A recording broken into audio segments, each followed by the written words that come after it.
Dashur miq të emisionit Zëri arsyes, mirë se takojmë së bashku dhe sonte për t'ju sjellur një tematik tjetër. Sot do të sjellim një temë që ka të bëjë me aspektin shëndetësor, do të flasim për fëmijët dhe shëndetin, do të kuptojmë nga i ftuari ynë se cilat janë problemet më të shpeshta me të cilat përballen fëmijët dhe si duhet t'i menaxhojmë këto probleme. Me ne në studio është doktor Lendrit Spahiu, specializant i pediatrisë apo mjek i fëmijëve. Doktor, mirë se erdhët. Faleminderit, mirë se u gjet. Kemi kënaqësinë që jeni sot me ne në emisionin Zëri arsyes. Kënaqësia është imja. Atëherë, doktor, na thoni se si qëndron puna e shëndetit te fëmijët në vendin tonë? Fillimisht desha t'ju falenderoj për ftesën. Jam i nderuar për ftesën që ma keni bërë ju dhe stafi juaj. Ne familjarisht jemi teleshikues t'rregullt të emisioneve t'juaja. Shka deshta t'ju komplimentoj juve dhe stafin e juaj. Faleminderit. Sa i përket punës së shëndetit të fëmijëve, vendi ynë njihet me popullsi të re, kryesisht domethënë e përbëjnë të rinjët dhe fëmijët dhe adoleshentët. Tu pas parasysh që jemi popullsi e re, sa i përket morbiditetit apo smundshmërisë, nuk dallojmë shumë nga vendet e rajonit. Tu pas parasysh që kemi kalu periudhën e tranzicionit edhe si popull nuk qëndrojmë mirë materialisht, domethënë nuk dallojmë sa i përket smundshmërisë, jemi relativisht mirë. Pra, e njëjta gjë është për të gjitha moshat apo? Domethënë në përgjithësi domethënë për smundje që i hasim më shpesh te fëmijët, domethënë nuk dallojmë prej vendeve të rajonit edhe qëndrojmë relativisht mirë. Mirë, sa ka vetëdijësim në vendin tonë për mbrojtjen e shëndetit të fëmijëve? Qoftë në aspektin institucional apo edhe në aspektin shoqëror? Në përgjithësi ne si popull, sa i përket edukimit shëndetësor, mendoj që kemi ngecje. Për shkak që sa i përket vizitave rutinore edhe analizave laboratorike, ne shumë shpesh nuk shkojmë të ekzaminohemi apo të bëjmë analiza kur jemi të shëndosh. Mirë, por një gjë e tillë dallon të fëmijët. Për shkak që edukimi shëndetësor i nanave dhe i prindve, me siguri edhe arsimimi të kohët e fundit ka ndryshuar. Për të mirë kuptohet. Për shkak që shumë prej prindve i sjellin fëmijët në vizitë pa qenë të smur, çka na bën të ekzaminojmë fëmijët, të kërkojmë edhe analiza shtesë, edhe kemi mundësi të parandalimit të shumë smundjeve, të parandalojmë pa u çfarë smundjet ose të hasim fazat e hershme, shka edhe suksesi edhe përmirësimi i gjendjes së fëmijëve është më i lehtë dhe më i kënaqshëm. Pra, konsideroni që niveli i vetëdijes sidomos tek prindërit e rinj është në ngritje sipër apo jo? Padyshim. Domethënë në viteve të fundit kemi vrejt që për dallim në kohënat e mëhershme që fëmijët janë dërguar te mjeku veç kur kanë qenë smur, tash domethënë kemi vizitat, shpesh na pyesin prind në çfarë kohë duhet marrë vizitat e ardhshme, a ka nevojë për analiza laboratorike, edhe u rrit vetëdijësimi edhe vinë më shpesh në vizita kontrolluese, rutinore, pa qenë të smur, çka na bën me pas fëmijë më tepër të miqëndosh. Po. Dhe kur flasim për shëndetin e fëmijës, cilët janë faktorët që e rrezikojnë shëndetin e fëmijës? Faktorët që ndikojnë drejt për drejt në shëndetin e fëmijëve, domethënë i dim që janë faktorët e përgjithshëm ku hyn ajri, ku hyn uji, ushqimi. Ne jemi dëshmitar kohët e fundit që cilësia e ajrit në Prishtinë ka qenë jo shumë e kënaqshme edhe jo shumë e mirë, çka mendoj që ka ndikuar drejt për drejt në përgjithësi te ne, po veçanërisht te fëmijët, edhe te pleqt, kryesisht ata që kanë smundje kronike obstruktive, po ashtu edhe ata te ata vjetër, te ata të moshuar, domethënë që i vujnë me probleme të zemrës, me diabet, kështu që sa i përket cilësisë ajrit, mendoj që ndikon drejt për drejt në shëndetin e fëmijëve. Përveç ajrit e përmendëm edhe ushqimin. Nuk jemi shumë të kënaqur me cilësinë e ushqimeve që i kemi. Mendoj që ushqejmë me ushqime të cilat cilësia atyre është e dyshimt. Pastaj duhet disa ushqime të caktuara duhet të ikim. Janë ushqimet për shembull të konservuara, janë fast foodet, janë ushqimet kryesisht që përbojnë melmesa, duhet sidomos të fëmijët, të jemi të kujdesshëm dhe të larguam. Problematik në këtë rast është kequshqyeshmëria. Po sigurisht që është. Përveç domethënë edhe ushqimit është edhe uji. E dim që në pjesët rurale kryesisht mungon edhe qasja në ujësjellës, qasja në kanalizim, çka i bën që të kemi numër të madh të sëmundjeve, sidomos ato që përhapen nëpërmjet ujit papastër. Dhe a konsiderohet uji i pishëm në vendin tonë? Uji i pishëm, sipas Institutit Shëndetit Publik në Kosovë, në vendin ku kam punu nëpër disa vende në nivel primar, kanë ardhur dhe kanë marrë shpesh mostra, sidomos nëpër zonat rurale, kanë marrë mostra dhe i kanë testuar, sipas tyre uji është i pishëm, mirë po problemi më i madh është që nëpër zonat e thella rurale, aty mendoj që nuk ka kontroll të rregullt, nuk ka kontroll të vazhdueshëm, shka mund më pas edhe cilësia e ujit më kon dyshim. Dhe kur po përmendni ruralen dhe nej urbanizmin, a dallon edhe çështja e smundshmërisë tek fëmijët? A ka më shumë fëmijë që ankohen nga smundjet në pjesët rurale të vendit? Po, është e mundshme, sidomos në sezonën e verës, për shkak që drejt për drejt është e lidhur çështja e ujësjellësit me çështjen e kanalizimit, ndodh shpesh edhe tualetet ose WC-t, më falni, mos jenë shumë larg puseve, çka i bën që fekalet apo ujërat e papastra të deportojnë prej WC-ve, të deportojnë në ujin e pishëm, çka bën edhe vjen deri te kontaminimi i ujit pishëm, edhe manifestohet me probleme traktit gastrointestinal, me vjellje, me barkëqitje, sidomos në vitet e kaluara kemi pas mjaft të raste, pacienta që kanë ardhur nga zonat rurale, edhe kushtimisht, domethënë kanë mujt me ardhe deri te epidemia, sidomos te kohënat e nxehta. Pra në temperaturat të larta. E verës dhe pranë verës, sigurisht. Është më rrezikshme. Mirë, si ndikojnë, ndalemi pak më gjërësisht tek çështja e ushqimit që përmendet, si edhe sa ndikojnë negativisht ushqimet e konservuara, kriprat, sheqernat, cilët fëmijët fatkeqësisht i përdorin në masë të madhe në vendin tonë? Keni plotësisht drejt, domethënë sa i përket e kequshqyeshmërisë, e kishim ndan dy grupe të mëdha. Grupi i parë domethënë hin fëmijët që janë nën peshë, apo në gjuhën mjekësore ne i thojmë fëmijët hipotrof, si dhe fëmijët domethënë që janë mbi peshë, apo fëmijët obez që numri i tyre kohët e fundit çka është vetëm duke u rritur. Sa i përket ushqimeve të konservuara. Ushqimet e konservuara gjatë praktikës përgjithshme shpesh na pyesin nanat a lejohen të përdoren ushqimet e konservuara, sidomos në kohën kur fillon fëmia të ushqehet me ushqime shtesë, 6 muaj e sipër. Unë asnjëherë nuk më kujtohet që ju kam rekomanduar asnjë nënë vetëm të ushqehet me ushqime të konservuara, për shkak që mendoj që kanë mundësi të përgatiten ushqimet e freskëta, edhe ju mungojnë konservuesit, ka mundësi nanat me përgatiten në shtëpi edhe me ushqime sa më natyrale. Përveç asaj, domethënë ushqimet që i përdorin fëmijët, e përmendet sheqernat, e përmendet kriprat, e vajrat. Sa i përket kriprave, zakonisht në vitin e parë te fëmijët, sidomos në vitin e parë, nuk rekomandohet përdorimi i kripës. Po ashtu edhe sheqerave gjatë vitit të parë të jetës, domethënë duhet ju ikim atë sa është e mundshme. Vajrat kryesisht nuk përdoren, me përjashtim të vajrit ullirit i përpunuar, sidomos te fëmijët që lindin para kohe.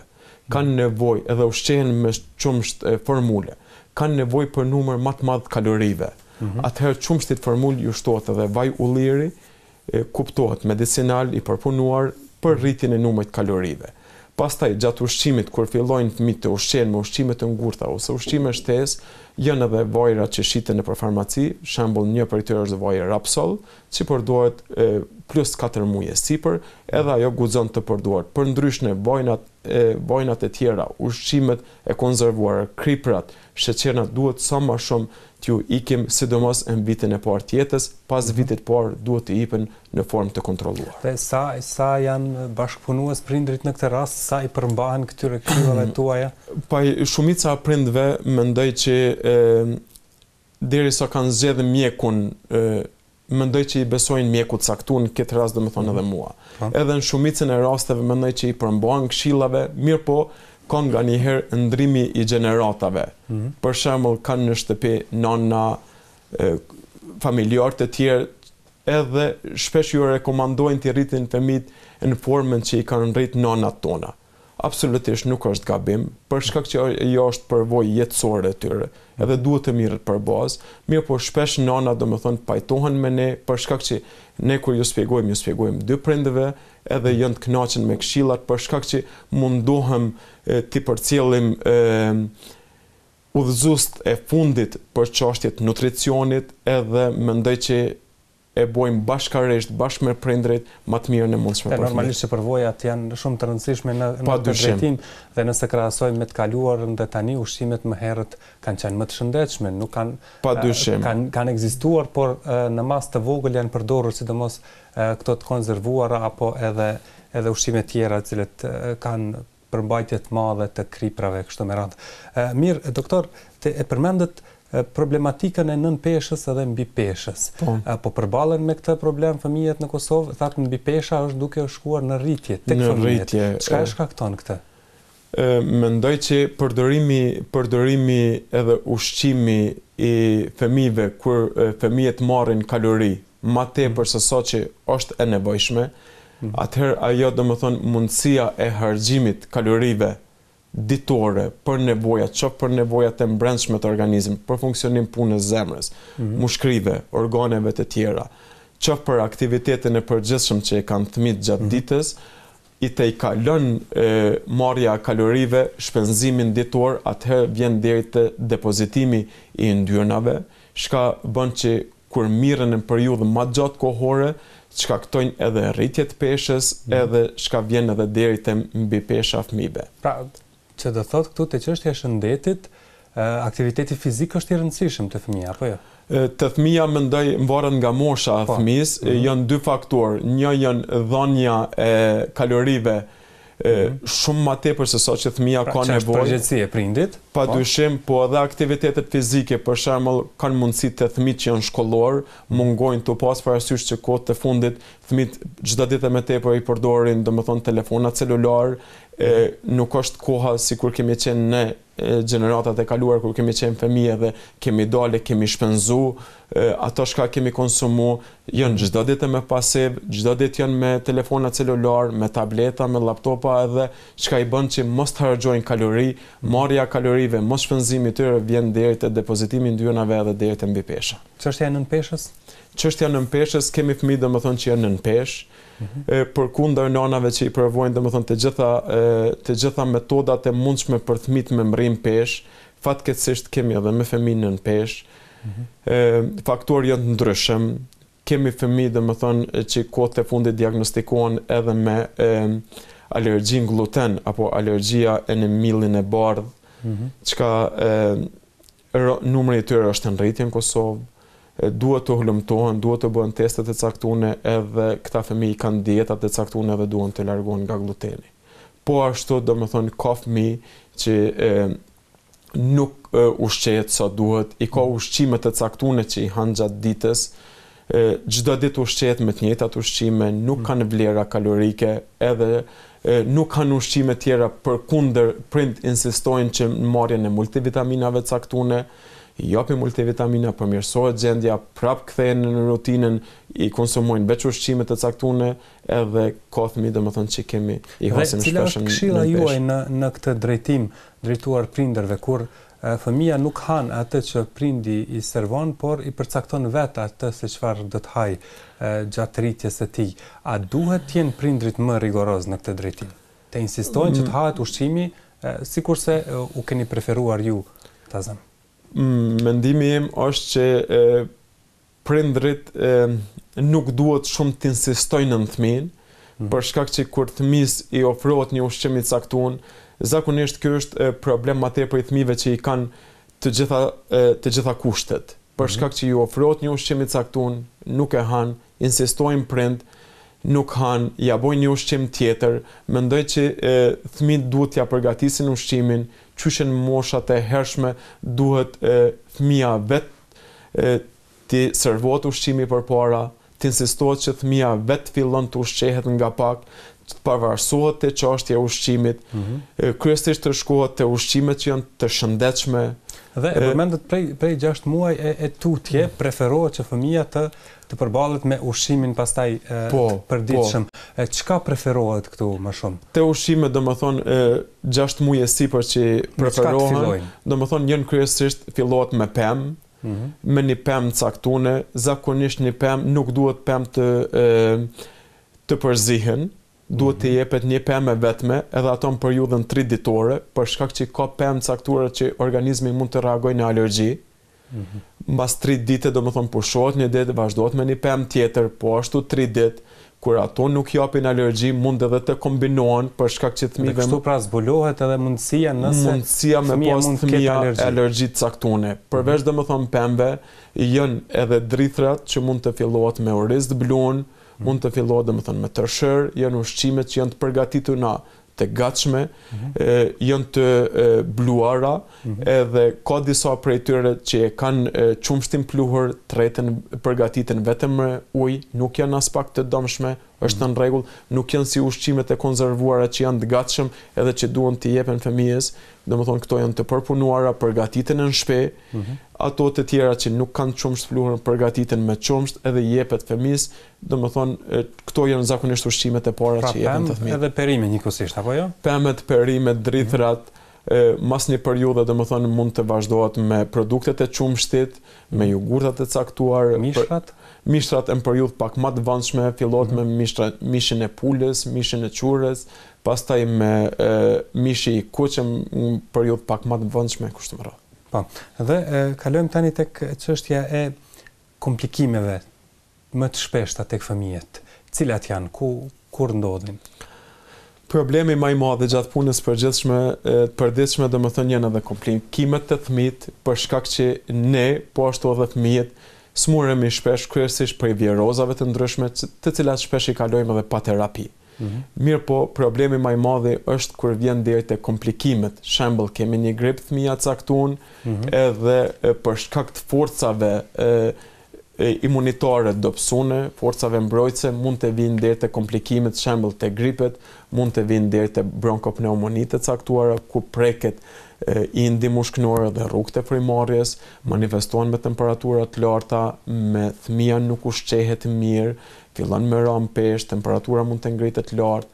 Pastaj përveç këtyre domethënë kemi edhe komplikime të tjera, sidomos të smundjet që i përmanden më herët, smundjet gastrointestinale, kur fëmijët manifestohen me simptomat, mund të fillojnë me një vjellje, me një barkëqitje, mirë po kur fëmia nuk ushqehet ose vjell shumicën e kohës, mund të vjen si komplikim dhe të dehidrimi, të cilat në vitet e kaluara ka pas pacienta dhe që kanë egzitu ose kanë pas përfundim fatal si pasojë e toksikozave, dehidrimit që ka dërgu dhe në toksikoza dhe në humbje tjetrave të fëmijëve. Mirë po, kohët e fundit, viteve të fundit, nuk ka pacienta domethënë që vdesin si pasojë e problemeve gastrike, rritja e numrit mjekëve, shtëpiave të shëndetit, ngritja vetdijes, padyshim vizitat më të shpeshta kanë bërë domethënë që fëmijët mos të vinë në faza terminale të mjeku, mirë po dërguan më herët, edhe shka parandalohen qoftë dehidrimet, qoftë toksikozat,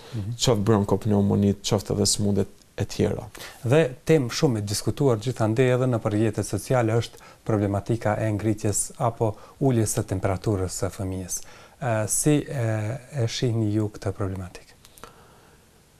Sidomos nanat që janë nana për herë të parë, edhe që ju mungon përvoja për rritjen e fëmijëve, shpesh brengosen për ngritje temperaturës, edhe na bojnë pyetje ku duhet të matet temperatura, sa duhet të jenë vlerat. A është më sigurt të matet, ku është më sigurt të matet temperatura? Temperatura domethënë matet në disa vende. Është temperatura që matet në ballë, matet në vesh, jashtë edhe në literaturë shkruan që ka mundësi më mat edhe sublingual në gjuhë, shka të ne nuk është praktik, është temperatura që matet aksilare edhe temperatura rektale në vrimën anale. Ne zakonisht nuk ju preferojmë nanave të masin temperaturë në rektum ose në anus, për shkak që mos të ngacmohet çdo herë anusi me vendosjen e termometrit, edhe për shkak që temperatura në vrimën anale gjithmonë është 1 gradë më anal se sa temperatura aksillare. është problematike shpesh. Çka tregon fillimisht temperatura? Temperatura, domethënë te fëmijët tregon që një diçka është ka zhvillohet domethënë në organizmin e fëmijës. Sidomos te infeksionet e shpeshta, te virozat e ndryshme, te infeksionet bakteriale, vjen deri te ngritja e temperaturës, te fëmijët e vegjël që nuk janë smut, ndodh reakcion post-vaksinal apo pas vaksinës, të vjen deri te ngritja e temperaturës, pastaj te dalja e dhomëve, është e mundshme që lajmërohet temperatura e lartë, kështu që ko pas ko, domethënë fëmijët shpesh kanë temperatura të larta, edhe prind brengosen, mirë po mendoj që bashkërisht ata i kalojnë më lehtë. Dhe temperatura në një farë mënyrë është diçka e mirë.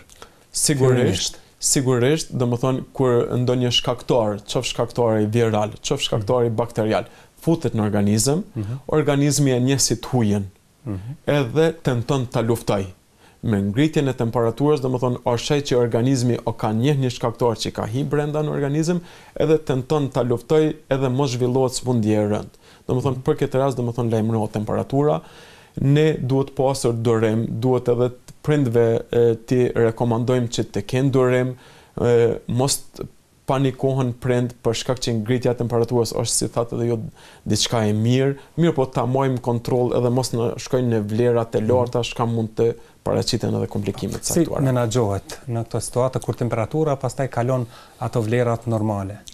Si menaxhohet? Kur temperatura nuk është shumë e lartë, edhe arrin vlerën temperatura aksillare deri në 38 apo 38.5 gradë Celsius, ne ju rekomandojmë prindve t'ia bojnë një tush me ujë të vakët fëmijëve. Edhe kur prindrit i pastrojnë fëmijët, domethënë uji tërheq temperaturën e lartë, edhe zakonisht bjen temperatura për disa orë.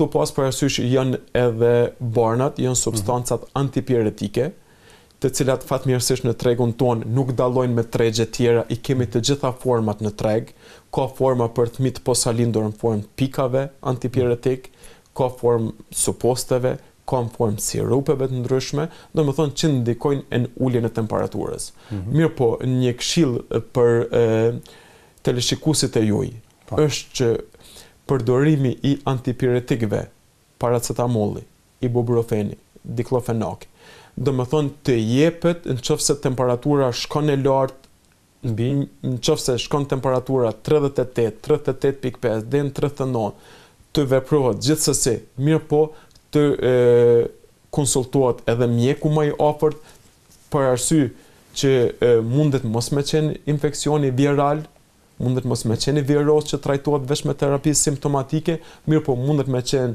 edhe një infeksion bakterial. Infeksioni bakterial kërkon terapi kauzale, ku duhet të luftohet shkaktari që ka ngrit temperaturën, kështu që mos talojnë më vonë kur atëherë dhënia e terapisë mund të ndikon në kohë më gjatë të vjen deri te shërimi, kështu që sa më herët ta dërgojnë fëmin te mjeku më i afërt në mënyrë që të hulumtohet shkaktari dhe të trajtohet në bazë. Po, mënyra tjera a ka të trajtimit, menaxhimit të temperaturës te fëmijët? Mënyra tjera, domethënë po, ka edhe te moshat e hershme. Ka edhe forma tjera, domethënë mirë po kryesisht është dhënia e preparateve antipiretike, të fëmijët e vegjël, domethënë të moshat disa mujore, e kemi paracetamollin në formë të pikave, të cilet jepet edhe në vendet e Bashkimit Evropian. Është më i përshtatshëm për shkak që është në formë pikave, jepet. Pastaj janë të moshat pak më të rritura, mund të jepen edhe supozitorjet, mund të jepen edhe përveç supozitorjeve edhe sirupe të ndryshme. Mirë po, një informatë që do është amindo me ju është e lexova një studim të cilën e ka bërë televizioni CNN, edhe është publikuar me datën 9 janar, domethënë është për studimeve të fundit, ku ishin ardhur në përfundim që ibuprofeni, të cilët ne shpesh e japim gjatë praktikës tonë përditshme, të mos jepet shpesh, sidomos të djemt, për shkak që mund të shkaktojë infertilitet në të ardhmen. Kështu që nga tregu nuk u hek, prap është në tregun tonë, prap jepet, mirë po duhet të jepet sa më rrallë për shkak që kemi edhe alternativat e tjera, domethënë ti ikim ibuprofenit sidomos të djemt, mos ta japim shpesh. Pas ka edhe mënyra të menaxhimit të temperaturës edhe në kushte shtëpiake, pra duke e larë fëmijën me ujë të vakët. Dhe në këtë situata ka raste kur fëmijët kanë ethe, kanë të ftohtë. Dhe prindi nuk e ka atë guximin që ta çojë në banjë për ta larë fëmijën. Keni plotësisht të drejtë. Çka këshilloni ju në këtë situatë? Gabimi më i madh është që fëmijët kanë ethe edhe prind tentojnë se kanë të dridhura. Mirë po, ethet gjithmonë janë paraprirëse temperaturës lartë. Prindet gjithmonë i mbështjellin me një mbështjellës të ngrohtë, apo i veshin tesha me trasha. Që i bjeni ndihmojnë temperaturës? Realisht ndikojnë në ngritjen temperaturës po dhe më të lartë. Në këtë rast do më thonë duhet fëmija mos të veshin rrobat e trasha, mos të bëhet temperatura e lartë në vendet ku janë fëmijët, mirë po të jepet një antibiotik i caktuar, të cilën ju ka ordinu mjeku në vizitën e fundit, pastaj edhe të pritet pak, shumë shpejt ka marrë të ngritja temperaturës, edhe t'ja bojnë një dush të vakët me ujë të vakët, edhe pastaj domethënë ta dërgojnë për vizitën mjeku. Zakonisht përmenden duar të ftohta, këmbë të ftohta e kështu me radhë. Janë këto tregues të ngritjes së temperaturës? Po, kjo ka dhe shpjegim, për shkak që me ngritjen e temperaturës trupore 1 gradë Celsius, zemra punon 10 herë më shpejt, çka i bën që durt, këmbët janë periferi e organizmit, kur ngritet temperatura brendshme, ngritet shembull për 2 gradë Celsius, nga 37 në 39 shembull, edhe zemra punon 20 herë më shpejt. Puna e zemrës 20 herë më shpejt nuk mundet mi ngret gjakun pi periferisë, mi shty gjakun tjetër që është i oksigjenuar për shkak që gjaku e nxen organizmin ton, edhe kjo është arsye që fëmia ka temperaturë të brendshme, koka është të nxehtë, gjymtyrët janë të ftofta, kështu që në këtë rast domethënë duhet të veprohet me substanca antibiotike për uljen e temperaturës trupore. Do të flasim edhe për detaje tjera për këto problematika, tani do të shkëputemi për pak çaste shikues të nderuar, vazhdoni të qëndroni edhe më tej me ne.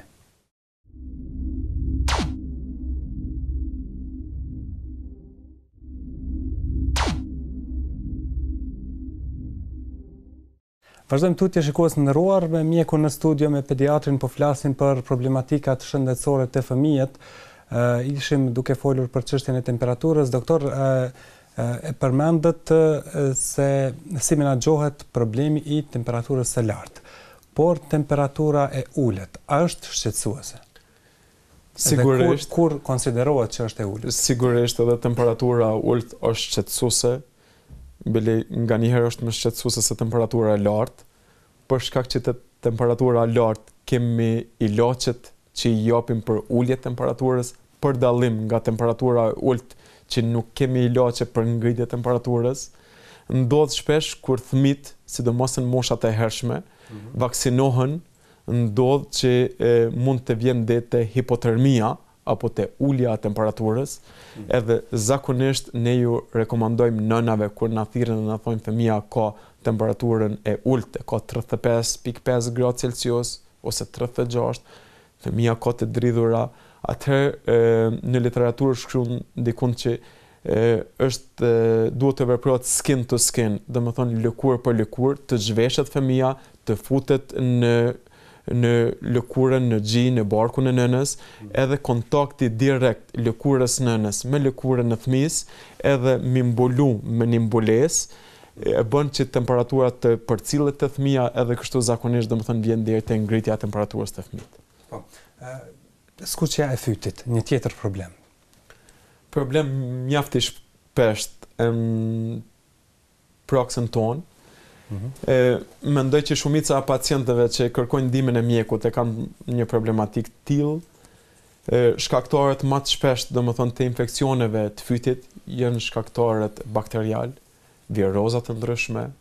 Mirë po përveç virozave kemi edhe shkaktarët bakterial, jo troll, kryesisht të fëmijët që kanë hipertrofi kronike apo të rritje të bajameve, që zakonisht manifestohet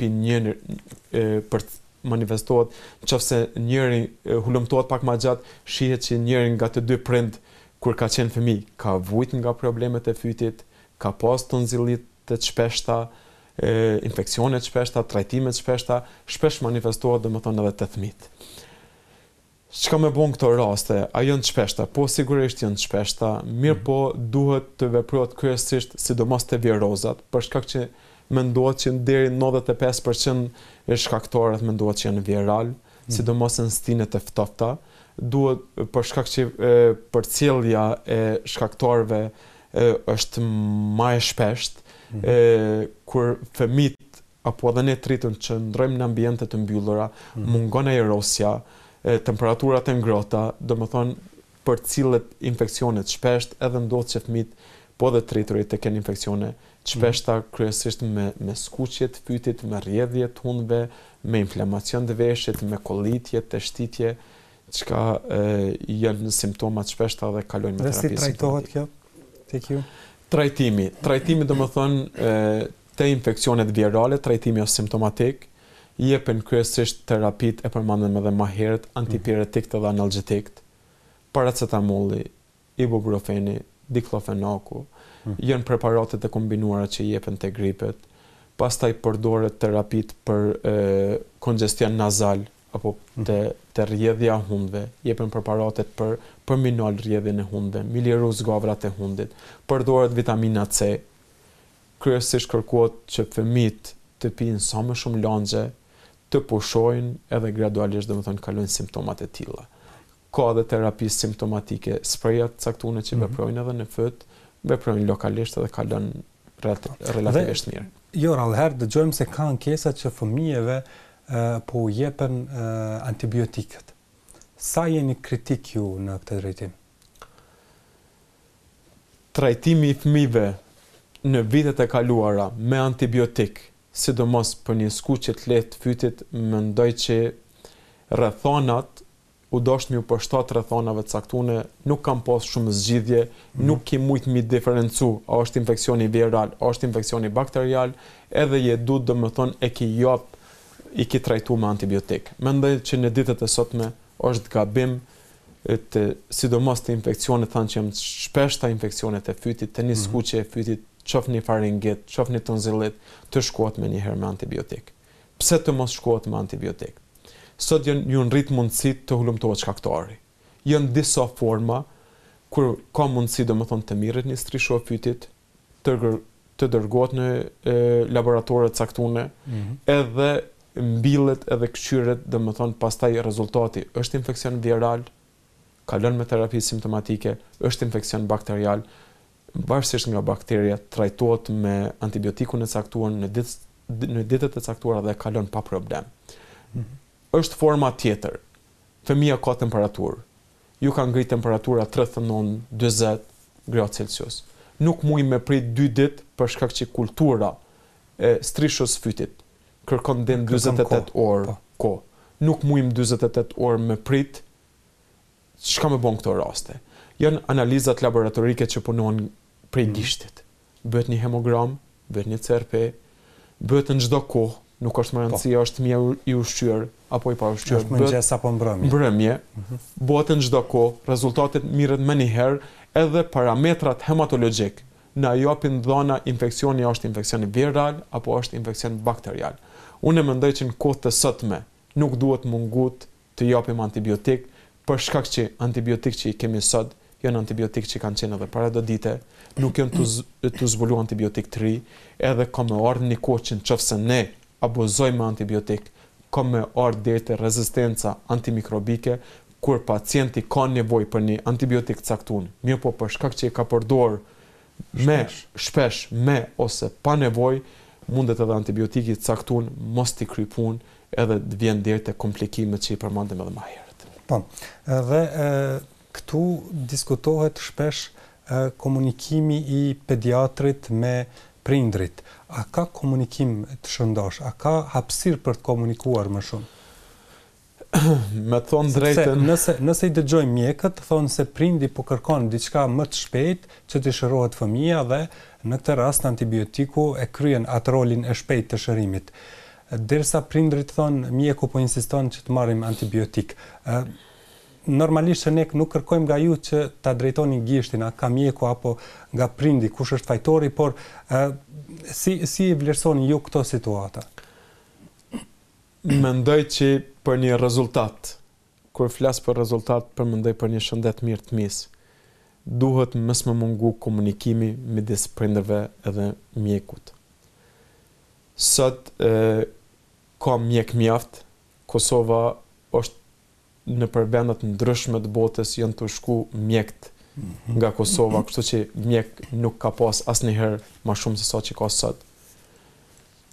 Ku do më dalë që ka mjek mjaft, është që numri i madh i mjekëve i bën që pacientat të shpërndohen edhe secili mjek të ketë një numër caktuar të pacientave, edhe të ketë kohë më tepër mi kushtu për shkak që ka një mjek e viziton një fëmijë, ja kushton 5 minuta, mendoj që janë shumë pak për shkak që ne në praktikën e përditshme, sidomos në institucionet publike, kur i kemi ka 10 prind ose 5 prind të prit me fëmijë të smut. Është një lloj presioni. Është një lloj presioni edhe duhet ju përshtatem vendit ku jemi. Mirë po, në praksat private, duhet të mendoj të punohet që shpunohet edhe jashtë. Pacientat të caktuar me termine të caktuara, një pacient të kushtohet një kohë caktuar, ta viziton fëmijën në formën më të mirë të mundshme, edhe mos të mungoj komunikimi me prindërit. Pra prindit jetë plotësisht i informuar mbi plotësisht për gjendjen e fëmijës, edhe mendoj që për mi pas një sukses që të shërohet fëmia, duhet më kon besimi të dyve, në mes të mjekut edhe prindëve të fëmijës, mirë po duhet edhe të spjegohet në formën më të mirën të mundshme, në formën që e kupton prindërit e fëmijës, mirë po duhet edhe ta gjojmë formën e përbashkët për shkak që ka prind që insiston në terapi me antibiotik, ka fëmijë që nuk i përdor ilaçet ka goja, edhe prindit insistojnë në dhënien e terapisë intramuskulare dhe në injeksioneve, kështu që bashkarisht, bashkë me prindrit, ta gjojmë formën më të mirën, të spjegojmë prindve cilat janë për terapia që është e domosdoshme për gjendjen aktuale të fëmijës, edhe të jepet më mira mundshme, të veprojmë me fëmijë të tjerë, sigurisht se të ishin fëmijë tanë, besoj që nuk ka më munguar dhe suksese dhe kemi pas fëmijë të shëndetshëm. Sigurisht. Probleme tjera që shoqërohen gjatë fëmijërisë, përmendet fruthi, lija e ujit e kështu me radhë. Çfarë janë këto probleme? Janë smundjet e fëmijërisë. Janë smundjet e fëmijërisë. I kemi vaksinimi në Kosovë, Instituti Kombëtar i Shëndetësisë Publike, në bashkëpunim me Ministrinë e Shëndetësisë, edhe me organizatën botërore të shëndetësisë, e përpilon kalendarin e vaksinimit për shtetet e caktuara, varësisht për smundjet që janë aktuale në atë shtet. Edhe Kosova ka kalendarin e vaksinimit, i cili ka ndryshuar në kohët e fundit. Nuk dallon shumë për shkak që ne kemi pacienta që i vizitojmë edhe që jetojnë në Itali, kemi pacienta që jetojnë në Gjermani, edhe i kanë prind shqiptar edhe vinë ku paskojnë vizit, i kanë kalendarat e vaksinimit. Kur i krahasojmë dallon në vakcinë, mirë po dallimi nuk është shumë i madh, kryesisht domethënë vakcinat që jepen janë të njëjta. Mendoj që numri deri në vitet e fundit, numri i smundjeve të fëmijërisë si pasojë e një pune të madhe të Institutit Kombëtar të Shëndetësisë Publike të Kosovës, me qendrat e vaksinimit nëpër Kosovë, po ashtu edhe me Ministrinë e Shëndetësisë si përkrahëse të këtij procesi, shumë smundje kanë qenë të eradikuara në vendin tonë, nuk i kemi pas smundje të caktuara.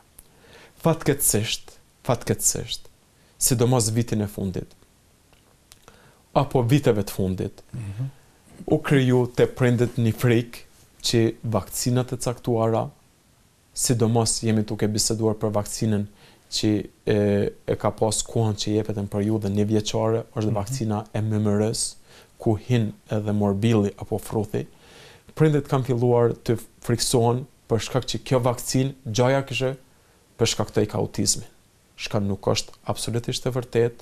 Prindrit nga frika që fëmijët smuren nga autizmi kanë filluar të mos i vaksinojnë fëmijët, çka mendoj që është një gabim shumë i madh. Edhe kohët e fundit ka fillu mas 20 e sa viteve që nuk ka pas frut në territorin e Kosovës, vitin e fundit kemi pas jo vetëm në Kosovë, po edhe në Shqipëri, numër të madh pacientave me froth. Dhe kjo mendoni që ka qenë si pasojë e mos vaksinimit të fëmijëve? Sigurisht pasojë e mos vaksinimit. Kështu kanë rezultuar me paraqitjen e rasteve të reja, rastet që flitet që kanë ardhur nga jashtë, i kanë gjetë popullsinë e pavaksinuar me rregull, edhe kemi pas numër të madh, unë kam pacient që kam vizituar që është me froth, i ka jap mjaft komplikime. Kemi edhe një rast që ka humbi jetën një fëmijë këtu në Kosovë, si pasojë e komplikimeve të frothit, kështu që mendoj që pra vaksina në këtë rast është parandaluese. Parandaluese sigurisht, parandaluese smundjeve të frothit edhe smundjeve të tjera. Po kur fëmijët përballen sidomos me linë e ujit, që konsiderohet se pothuajse se cili fëmijë e përjeton një gjë të tillë. Si trajtohet kjo dhe a është e vërtetë që tek secili fëmijë kalon kjo smundje? Shumica e fëmijëve, domethënë, e kalojnë linë e ujit në periudhën e fëmijërisë. Lija ujit apo varicella shkaktohet nga virusi i varicellës. Gjatë kontaktit, sidomos fëmijët që nuk ka vakcinë kundër varicellës, gjatë kontaktit fëmijët në kopsht, në shkollë, në vende të caktuara, kontaktet me fëmijë domethënë që e kanë varicellën, mendohet që inkubacioni apo periudha prej kontaktit që bien fëmijët me fëmijën e smur deri në paraqitjen e smundjes është diku 10 deri në 14 ditë, mund të paraqiten simptomat edhe të manifestohet lija ujit, kryesisht fillojnë ndryshime në lëkurë, ato ndryshime në lëkurë me një skuqje të lehtë, pastaj ndryshimet theksohen, mbushen me ujë. Në këto raste mendoj që nuk ka vend për shqetësim, duhet të trajtohet me terapi simptomatike, duhet të jepen analgjetikët edhe antipiretikët për qetësimin e dhembjes, për uljen e temperaturës, mund të jepen preparatet vitaminoze për ngritjen e imunitetit të fëmijës, mund të jepen preparatet për zakonisht fëmijët kanë ju kruhen në vendet ku janë ndryshimet në lëkurë, mund të japin preparate antialergjike, që në këtë rast nuk kemi të bëjmë me alergji, mirë po e hekin kryerjen të fëmijët, për shkak që fëmijët kur t'i kryejnë ndryshimet janë dy të këqija. E keqja e parë është me hekjen e ndryshimeve, ato mund të përhapen edhe më shumë. Pra me kryerjen, po? E dyta është mund të vjen deri te infeksioni në vendin, kur përhapen ndryshimet, hapet vatër, është portë hyrëse për mikrobet, organizmi. Këtu është sfida.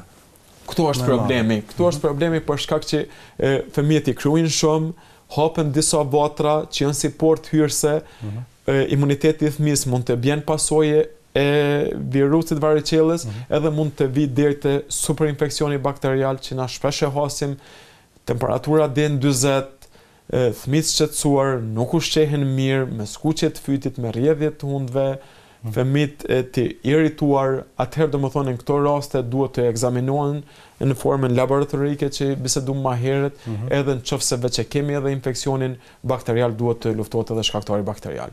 Edhe diçka dashta më lidh, shpesh na bojnë pyetje, a duhen të pastrohen fëmijët te lija ujit apo te varicella? Përpara ka qenë ndoshta si mit që fëmijët nuk duhen të pastrohen derisa t'ju kalon smundja e caktuar, mendoj që është gabim. Fëmijët duhet të pastrohen, mund të pastrohen çdo të dytën ditë pa problem. Uji duhet me qenë uji i vakët, jo uji i nxehtë për shkak që i nxehti shkakton vazodilatacion apo zgjerim të enëve të gjakut, me zgjerimin e enëve të gjakut mund të përhapen ndryshimet edhe më tepër në lëkurë, kështu që me ujë të vakët, edhe kur fëmia pasi që të pastrohet, duhet të thahet lëkura me një leckë të butë, jo me një peshqir që fërkohet përditshëm, por me një leckë të butë të thahet uji, edhe pastaj të lyhet me kremra të caktuara, janë kremra të cilat kanë zinc, zingu zakonisht ndikon në përtharjen e ndryshimeve, edhe pasi që të përmirësohet gjendja, fëmijët që i kanë prek ndryshimet e caktuara, që i kanë hap ato farë ndryshime me kryerje, janë preparatet që mund të përdoren që fëmijëve të mos ju mesin shenjat saktore. Vetë në fund kjo periudhë e kësaj sëmundjes? Kjo periudhë mund të menaxhohet mirë. Nëse menaxhohet mirë, 5 deri në 7 ditë kalon pa problem. Nëse din më kompliku mund të zgjatë edhe deri në 10 ditë apo 2 javë, mirë po për një javë shumica fëmijëve të kalojnë pa problem. Doktor, sigurisht që ka edhe shumë çështje tjera që mund të përmenden, por kaq kishim minuta të kufizuara për këtë emision. Faleminderit shumë që ishit me ne. Faleminderit juve, kënaqësia ishte imja. Faleminderit edhe një herë. Shikues të nderuar, kjo ishte biseda e sotme. Takohemi në emisioneve të tjera. Deri atëherë, mirëmbëjtje.